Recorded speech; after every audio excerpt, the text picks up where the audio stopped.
Terima kasih untuk undangan saya untuk berbagi tentang perjuangan saya pada hari-hari awal Perkantas. Bulan Januari 1970, saya pergi ke Brisbane untuk Kamp Nasional Mahasiswa Kristen Asia. Di sana saya diminta oleh Sekretaris Jenderal IFES Asia Timur untuk memulai pelayanan mahasiswa di Indonesia, sebab waktu itu belum ada gerakan mahasiswa Injili. Ini adalah tantangan besar karena saya baru lulus dan baru mulai bekerja. Saya bercita-cita menjadi insinyur elektronika sejak kelas 5 SD, jadi sulit untuk melepaskannya sekarang. Tetapi masalah yang lebih besar adalah orang tua saya.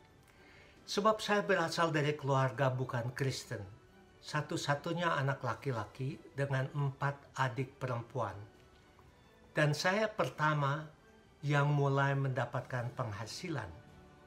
Saya teringat akan 1 Timotius 5 ayat 8 yang mengatakan, "Tetapi jika ada seorang yang tidak memeliharakan sanak saudaranya, apalagi si isi rumahnya, orang itu murtad dan lebih buruk dari orang yang tidak beriman."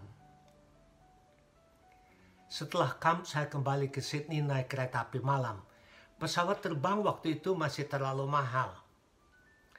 Ketika saya bangun di pagi hari di kereta api, saya membaca Alkitab dan kebetulan bagian hari itu termasuk Yohanes 12 ayat 24.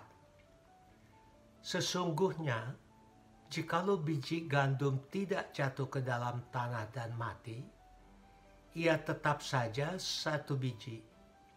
Tetapi jika ia mati, ia akan menghasilkan banyak buah.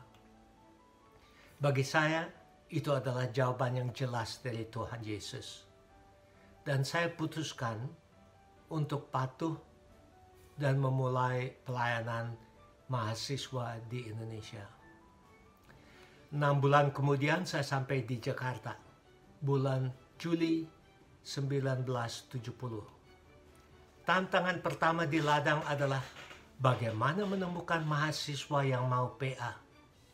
Orang luar tidak bisa begitu saja mengembara di kampus universitas, karena waktu itu kampus masih sensitif sekali. Untungnya, teman sekelas saya sejak SMP dan SMA, Jerry Lohi, masih kuliah kedokteran di UKI. Dia setuju ber-PA di rumahnya di Jalan Keramat 7, yang sampai sekarang masih kantor Perkantas. Saya masih ingat waktu 2 mahasiswa lain datang, jadi berarti PA-nya tumbuh 100% minggu itu. Pak Jonathan membawa saya menjadi dosen part-time di FTUI. Itu memungkinkan saya secara sah berada di kampus UI.